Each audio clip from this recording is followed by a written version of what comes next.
ہم وہ امت ہے ہی نہیں جو صرف اپنی رائٹس کی لڑائی لڑیں، ہم وہ امت ہیں جو دنیا کے رائٹس کی لڑائی لڑیں۔ کہ یہ کیسا سیکولرزم ہے کہ آپ کسی مسلمان کو اپنے پاس میں کھڑا کرنے سے گھبراتے ہیں، کسی مسلمان کا نام لینے سے گھبراتے ہیں۔ میں نے اکھلیش میرے پاس آئے، میں نے اکھلیش سے کہا یہ الپ سنکھیک کیا ہوتا ہے؟ آپ مسلمان کیوں نہیں بولتے؟ آپ سکھ کیوں نہیں بولتے؟ آپ کرسچن کیوں نہیں بولتے؟ یہی صورتحال ہر ایک کی ہے۔ 80 کروڑ، اور اس پر بہت فخر کر رہی ہے کہ ہم 80 کروڑ لوگوں کو مفت کا راشن دے رہے ہیں۔ آپ ذرا غور کیجیے، اس کا مطلب یہ ہوا کہ ٹوٹلی فیل ہے حکومت ملک کے غریبوں کی غربت کو دور کرنے میں۔ جب مدینے کا نام میں نے ان کے سامنے لیا تو سردار ہرپریت سنگھ کرسی چھوڑ کر نیچے بیٹھ گئے۔ السلام علیکم ورحمۃ اللہ۔ سب سے پہلے تو میں بہت معذرت خواہ ہوں کہ اپنی کمر کی شدید تکلیف کی وجہ سے میں کھڑے ہو کر بات نہیں کر پا رہا ہوں، یہ بے ادبی معاف فرمائیے۔ آج کا جو اجلاس ہے اس کے ٹاپک 2 لائنوں پر مشتمل ہے۔ ایک تو یہ کہ ملک کی موجودہ سیاسی صورتحال، اور دوسری لائن ہے مستقبل کا لائحہ عمل۔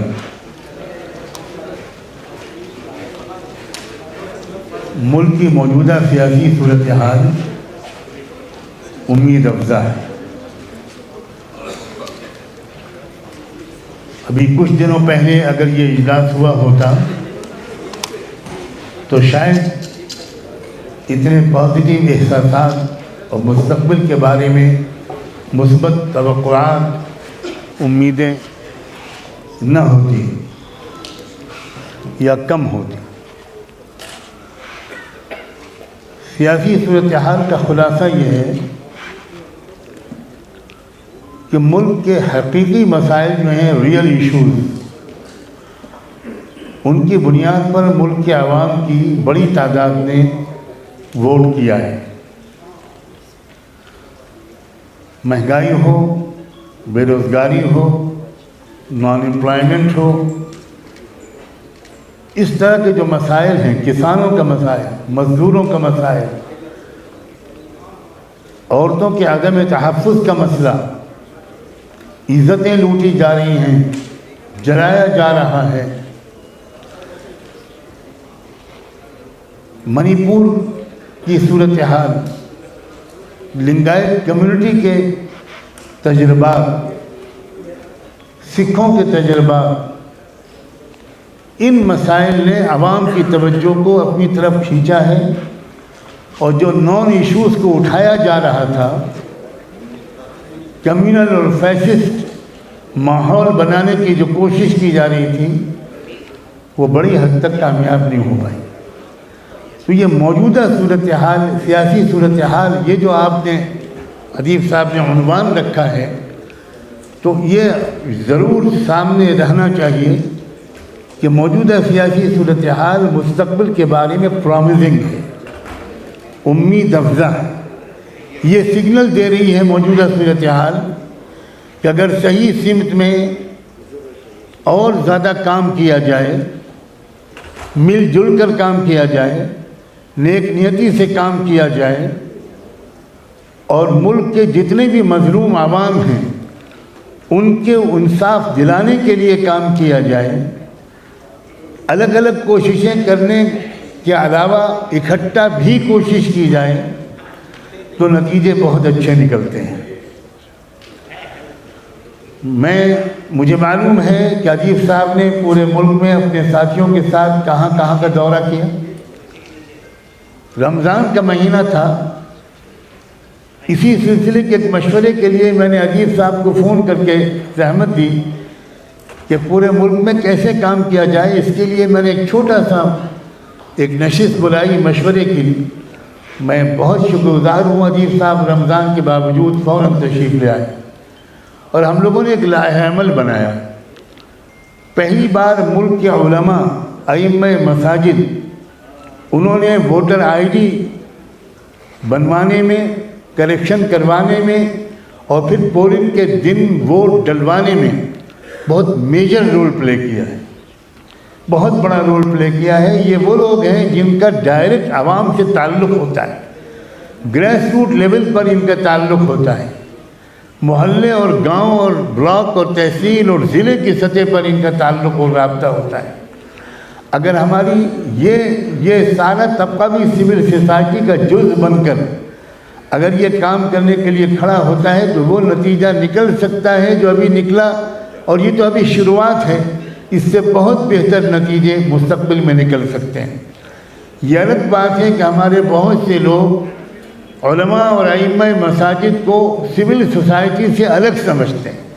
خدا جانے سول سوسائٹی کے لیے کوئی لباس شرط ہے، اس کا بھی کوئی یونیفارم ہے، اس کی بھی کوئی پہچان ہے، کیوں سول سوسائٹی میں ان کو نہیں سمجھا جاتا جو سب سے زیادہ پبلک سے جڑے ہوئے لوگ ہیں۔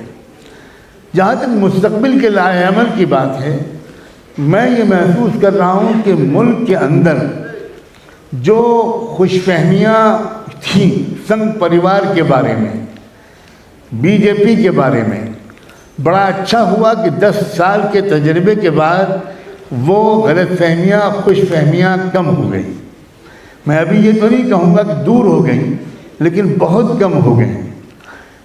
یاد رکھیے کہ جب 2014 میں ان کو ملک نے ووٹ کیا تھا تو ہندوتوا کی بنیاد پر نہیں کیا تھا، 15 لاکھ کی بنیاد پر کیا تھا، 2 کروڑ جاب ہر سال ملیں گے اس کی بنیاد پر کیا تھا، کسانوں کی آمدنی ڈبل ہو جائے گی اس کی بنیاد پر کیا تھا۔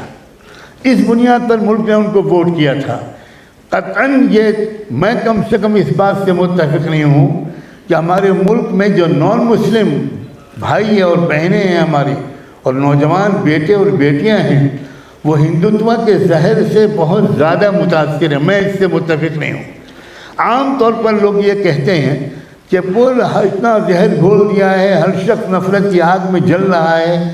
میرا انٹریکشن جتنا مسلمانوں سے ہے، اگر میں یہ کہوں کہ اس سے زیادہ نان مسلم سے ہے تو مبالغہ ہوگا، لیکن اس سے بہت کم بھی نہیں ہے۔ جب کسان آندولن ہوا تو میں اکیلا ایک مولوی عالم کہلانے والا شخص کسان آندولن میں جا کر شریک ہوا، اور اس کا یہ نتیجہ نکلا کہ میں جب پنجاب بارڈر پر پہنچا تو اکال تخت کی طرف سے نہنگ سکھ بھائیوں کا ایک پورا گروپ اپنی مذہبی روایات کے مطابق پورے ہتھیار لے کر 3 کلومیٹر پیدل چل کر میرے استقبال کے لیے آیا۔ اس کے بعد میری سکھ لیڈرشپ سے بہت سی ملاقاتیں ہوئیں۔ میں بتانا چاہتا ہوں یہاں، جس لیے کہ یہاں آپ میں سے ایک ایک شخص کے پیچھے سینکڑوں ہزاروں لوگ ہیں۔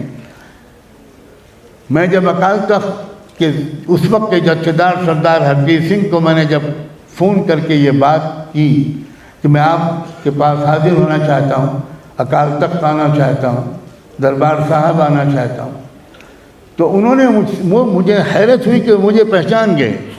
وہ یوٹیوب وغیرہ سے میری گفتگویں سنتے رہتے تھے، تو انہوں نے کہا کہ آپ اکال تخت نہ آئیں، اکال تخت آپ ضرور آئیں، لیکن میں چاہتا ہوں کہ آپ میرے گھر پر آئیں، میں آپ سے بہت ڈیٹیل ڈسکشن کرنا چاہتا ہوں۔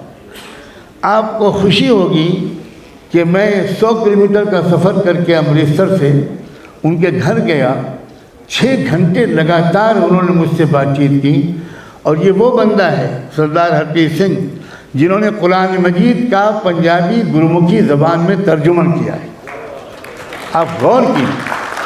اور پھر اس کے بعد ایک اور نئی بات انہوں نے بتائی کہ ان کا جو پی ایچ ڈی کا تھیسس تھا وہ رسول پاک صلی اللہ علیہ وآلہ وسلم کے اللہ کے ان 99 ناموں پر ریسرچ کیا انہوں نے، اور یہ ثابت کیا ہے کہ بابا گرو نانک نے جو 99 نام اللہ کے نقل کیے ہیں وہ 100% وہی نام ہیں جو قرآن اور حدیث میں آئے ہیں، اس کا پنجابی میں ترجمہ کیا گیا۔ یہ ان کا پی ایچ ڈی کا تھیسس تھا۔ اور سنیے، انہوں نے مجھ سے درمیان میں پوچھا کہ آپ نے کہاں تعلیم حاصل کی ہے؟ آپ انگلش بھی بول رہے ہیں، آپ ہندی بھی بول رہے ہیں، آپ فارسی کے کوٹیشنز اور اشعار پڑھ رہے ہیں، آپ عربی کا کوٹیشن، کیونکہ بہت لمبی گفتگو تھی۔ تو میں نے کہا کہ میں نے اسلامک یونیورسٹی آف مدینہ میں تعلیم حاصل کی، میں نے وہاں سے پی ایچ ڈی کیا ہے۔ آپ حضرات کے سامنے میں عرض کرتا ہوں، جب مدینہ کا نام میں نے ان کے سامنے لیا تو سردار ہرپریت سنگھ کرسی چھوڑ کر نیچے بیٹھ گئے، اور وہ کہنے لگے کہ آپ نے مدینہ میں ایجوکیشن حاصل کی ہے، کتنے سال آپ مدینہ میں رہے؟ جب میں نے کہا تقریباً 8-9 سال رہا، تو یقین کیجئے کہ قریب تھا کہ اپنا سر میرے قدموں پہ رکھ دیتے، میں گنہگار آدمی۔ یہ ہے مذہبی، یہ ہے ہندوستان، یہ ہے ہمارا ملک۔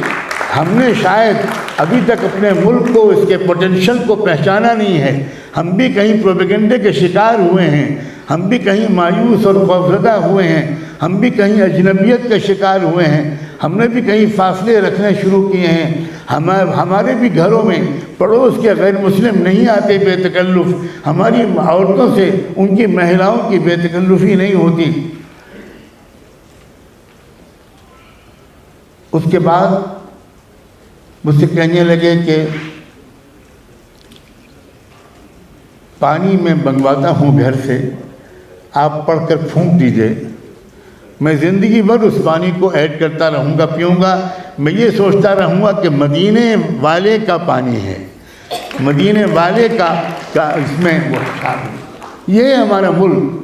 میں یہ کہنا چاہتا ہوں کہ لائحہ عمل کی جہاں تک بات ہے، اگر امید بندی ہے یہاں آ کر، اگر ادیب صاحب ان کے ساتھیوں کی قیادت میں یہ جو آپ نے انیشیٹو لیا ہے فار سول رائٹس، یہ اشارہ کرتا ہے کہ آپ کے ذہن میں صرف مسلمانوں کے رائٹس کا معاملہ نہیں ہے، آپ کے ذہن میں پورے بھارت واسیوں کا رائٹس کا معاملہ ہے، اور یہ عین قرآنی تعلیم ہے۔ کنتم خیر امت اخرجت للناس، ہم وہ امت ہے ہی نہیں جو صرف اپنی رائٹس کی لڑائی لڑیں، ہم وہ امت ہیں جو دنیا کے رائٹس کی لڑائی لڑیں، دنیا والوں کی رائٹس کی لڑائی لڑیں۔ اصل میں ایک مختصر بات عرض کرتا ہوں، نبیوں کا مزاج اپنے حقوق کی لڑائی لڑنا نہیں تھا، اپنے فرائض ادا کرنا تھا۔ جب کوئی قوم اپنا فرض ادا کرتی ہے تو دوسروں کے حقوق ادا ہوتے ہیں، اور جب دوسروں کے حقوق ادا ہوتے ہیں تو ان کے دل میں آپ کی محبت آتی ہے، وہ آپ کے احسان مند ہوتے ہیں۔ اسلام دعوت دینے سے نہیں پھیلا ہے۔ کوئی مجھے ایک تقریر دکھا دے جس تقریر میں رومن امپائر میں اور پرشین امپائر میں کسی صحابی نے جا کر، اہل بیت کے کسی فرد نے جا کر وہاں تقریر کی ہو۔ تقریروں سے اسلام نہیں پھیلا، اگزامپل سے پھیلا، پریکٹس سے پھیلا، درد دل سے پھیلا، حسن اخلاق سے پھیلا، حق گوئی اور راست بازی سے پھیلا، سچ بولنے سے پھیلا۔ ہمارے ملک میں ایک خلا ہے اور ایک ویکیوم ہے، اس ویکیوم کو پورا کرنے کی ضرورت ہے۔ مسلمان بیسٹ کوالیفائیڈ ہیں کہ وہ اس ویکیوم کو پورا کریں، بشرطے کہ مسلمان واقعی مسلمان ہوں، مسلمان واقعی قرآن کو سمجھیں، مسلمان واقعی اسلام کو سمجھیں۔ کچھ تھوڑے بہت عمل کر لینے کو اسلام کو سمجھنا نہیں کہتے، ہم پورے اسلام کو سمجھے میں کوتاہ ہیں، اس کا ہم کو اعتراف کرنا چاہیے۔ میں تو یہ ایک پریکٹیکل گزارش کر کے رخصت ہوں گا کہ یہ اجلاس ایک نقطۂ آغاز ثابت ہو، اور آپ ایک سول سوسائٹی کی ایک نمائندہ کمیٹی بنائیں اور وہ مستقل طور پر کام کریں، اور ہر صوبے میں اس کی شاخیں ہوں، ہر ضلع میں اس کی شاخیں ہوں۔ جن لوگوں کا عوام سے بہت رابطہ ہے، جن کا وہ ہو سکتا ہے میڈیا میں نہ آتے ہوں، ہو سکتا ہے وہ کسی پولیٹیکل پارٹی میں کوئی نمایاں حیثیت ان کی نہ ہو، میڈیا ان کو اگنور کرتا ہو، اور ایسے بہت سے زمینی ورکر ہوتے ہیں جو خود میڈیا کو بھی اگنور کرتے ہیں، ان کو اپنے کام سے کام ہے۔ اس الیکشن میں بھی ان لوگوں نے بہت کام کیا ہے جنہیں کوئی نہیں جانتا، اور نہ جو اس بات کی خواہش رکھتے ہیں کہ انہیں کوئی جانے۔ بہت پر امید ہوں میں بھارت کے مستقبل کے بارے میں۔ ڈیپینڈ کرتا ہے بھارت کا روشن مستقبل ہمارے آپ کے احساس ذمہ داری پر۔ اگر ہم نے اپنی ذمہ داری کا احساس کیا، آپ سوچئے ذرا، 80 کروڑ لوگ، 80 لاکھ لوگوں کو ہماری موجودہ سرکار وہ مفت کا راشن دے رہی ہے، اور اس پر 80 کروڑ، جزاک اللہ، 80 کروڑ، اور اس پر بہت فخر کر رہی ہے کہ ہم 80 کروڑ لوگوں کو مفت کا راشن دے رہے ہیں۔ آپ ذرا غور کیجئے، اس کا مطلب یہ ہوا کہ ٹوٹلی فیل ہے حکومت ملک کے غریبوں کی غربت کو دور کرنے میں۔ اکنامی بھارت کی نہیں بڑھ رہی ہے، انڈیا کی اکنامی بڑھ رہی ہے، انڈینز بیچارے غریب ہوتے چلے جا رہے ہیں۔ اڈانی اور امبانی کی اکنامی بڑھ رہی ہے، ان کی 3 ٹریلین اور 5 ٹریلین کی اکنامی، وہ کہاں بھارت کے لوگوں تک پہنچ رہی ہے؟ آپ خود مان رہے ہیں، اور وہ بھی 5 کلو راشن پورے مہینے کے لیے 80 کروڑ لوگوں کو سر شرم سے جھک جاتا ہے۔ لیکن میں یہاں تنقید کرنے نہیں بیٹھا، میرا مزاج تنقید کا نہیں ہے۔ میں یہ سوچتا ہوں روز محشر کیا اللہ ہم سے نہیں پوچھے گا کہ یہ بتاؤ تم نے اگر ملک کے بھوکوں کی بھوک کو دور کرنے کی کوشش کی ہوتی محمد مصطفیٰ کے نقش قدم پر چلتے ہوئے، تو تمہارے ملک میں اتنی غربت نہ ہوتی۔ ہماری ذمہ داری ہے، اور میں یقین کیجئے میرے نزدیک اصل حل یہی ہے۔ تمام سیاسی کوششیں سر آنکھوں پر، لیکن وہ سیاسی کوششیں ٹائم گین کرنے کے لیے ہیں کہ ہم کو کام کرنے کا موقع ملے، وہ الٹیمیٹ سولوشن بالکل نہیں ہے۔ جیسے موجودہ جو تبدیلی ہوئی، یا تبدیلی ادھوری سی تبدیلی ہوئی، یا مثلاً الائنس کے لوگ ہیں، یہ بھی اپنی ذمہ داری سمجھیں۔ واقعی ادیب صاحب نے اپنی افتتاحی تقریر میں جو بات کہی تھی کہ یہ کیسا سیکولرزم ہے کہ آپ کسی مسلمان کو اپنے پاس میں کھڑا کرنے سے گھبراتے ہیں، کسی مسلمان کا نام لینے سے گھبراتے ہیں۔ میں نے اکھلیش میرے پاس آئے، میں نے اکھلیش سے کہا یہ الپ سنکھیک کیا ہوتا ہے؟ آپ مسلمان کیوں نہیں بولتے؟ آپ سکھ کیوں نہیں بولتے؟ آپ کرسچن کیوں نہیں بولتے؟ یہی صورتحال ہر ایک کی ہے، بہت مشکل ہے۔ راہل گاندھی کی زبان سے میں ترس گیا ہوں مسلمان کا لفظ سننے کے لیے۔ بالکل صاف بات میں آپ سے عرض کر رہا ہوں، الپ سنکھیک، مائنورٹیز، یہ کیا بات ہے؟ کیوں کسی مسلمان کو عہدہ نہیں دیا جاتا؟ مسلمان کو سامنے، مسلمان کے ووٹ آپ کو چاہیے، لیکن مسلمان کو برابری کا درجہ دینے کے لیے آپ تیار نہیں ہیں۔ تو جتنا اس ملک کی بربادی میں سو کال فیشسٹ فورسز کا حصہ ہے، مجھے یہ کہنے میں ہچکچاہٹ نہیں ہے کہ سو کال سیکولر فورسز بھی کچھ کم مجرم نہیں ہیں۔ بڑی غلطی ان سے ہوئی، اور ہم سے بھی غلطی ہوئی ہے۔ ہم نے بھی شروع سے، میں اکثر ایک مثال سے اپنی بات کو پیش کرتا ہوں کہ ریلوے اسٹیشن پر ایک مسافر بھی ٹرین کا انتظار کرتا ہے اور ایک قلی بھی ٹرین کا انتظار کرتا ہے، لیکن دونوں کے انتظار میں بڑا فرق ہوتا ہے۔ قلی تو اس لیے انتظار کرتا ہے کہ وہ ایک بابو کو اتار دے گا اور ایک بابو کو چڑھا دے گا اور کچھ مزدوری مل جائے گی۔ مسافر انتظار کرتا ہے ٹرین پر سوار ہو کر منزل تک پہنچنے کے لیے۔ ہم مسلمان بھی زیادہ تر الیکشن کی ریل کا انتظار ایک قلی کی طرح کرتے ہیں کہ الیکشن کی ریل جب آئے گی تو ایک پارٹی کو ہم اتار دیں گے اور ایک پارٹی کو چڑھا دیں گے۔ یہ جو اسٹریٹجی ہے یہ کامیاب نہیں ہو سکتی۔ اب تک کا تجربہ کافی ہے ہوش کے ناخن لینے کے لیے۔ ایک ایسی قیادت ابھرنی چاہیے، بس میں اسی پر اپنی بات ختم کروں گا، اور کاش کہ IMCR کو یہ سعادت حاصل ہو کہ اس کے جیسے امیر جماعت اسلامی محترم سعد اللہ حسینی صاحب نے کتنی بڑی بات کہی۔ انہوں نے فرمایا کہ جماعت کی طرف سے مکمل تعاون ہے۔ یہی صورتحال آپ کو ملے گی اکثر تنظیموں اور جماعتوں کی طرف سے۔ IMCR کی طرف سے یہ ایک انیشیٹو لیا جائے کہ ایک ایسی قیادت ابھرے، ایک ایسی لیڈرشپ ابھرے جس کی قیادت آپ کے ہاتھ میں ہو، جس میں سب شریک ہوں، جس میں سکھ بھائی بھی ہوں، کرسچنس بھی ہوں، لنگایت بھی ہوں، بدھسٹ بھی ہوں، OBCs بھی ہوں، شیڈول کاسٹ کے لوگ بھی ہوں، ٹرائبل لوگ بھی ہوں، آدیواسی بھی ہوں۔ بہت فضا کر میں اکیلا بغیر کسی تنظیم کے میں نے جو کچھ پچھلے دنوں میں تجربہ کیا، پچھلے چند سالوں میں ملک کے چوٹی کے آدیواسی لیڈرز برابر مجھ سے رابطے میں ہیں، آتے رہتے ہیں، میں خود ان کے پاس جاتا ہوں، مشورے ہوتے ہیں کہ کیا کرنا چاہیے۔ ایون کینڈیڈیٹس کے انتخاب میں بھی 2-4 جگہ انہوں نے مجھ سے رائے لی۔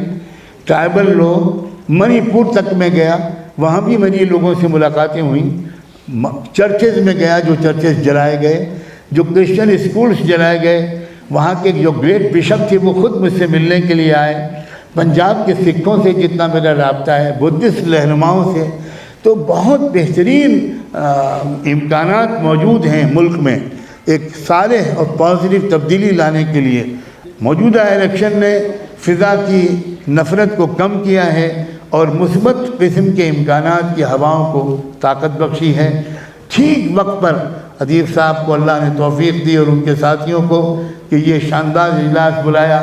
بہت ہی پرخلوص دعائیں اور مبارکباد آپ کو، اور یہ گزارش اور مشورہ کہ یہ ایک نقطہ آغاز ثابت ہو ایک مسلسل تحریک کا، ایک مسلسل زمینی جدوجہد کا۔ اس اجلاس کو نقطہ آغاز بنائیے، کوئی نہ کوئی یہاں سے ٹھوس اعلان نکلے، ورنہ نشستن در گفتن و برخاستن سے آپ بھی مطمئن نہیں ہوں گے اور ہم میں سے کوئی مطمئن نہیں ہوگا۔ میں ایک بار پھر بہت شکر گزار ہوں کہ آپ نے چند لمحے مجھے سنا۔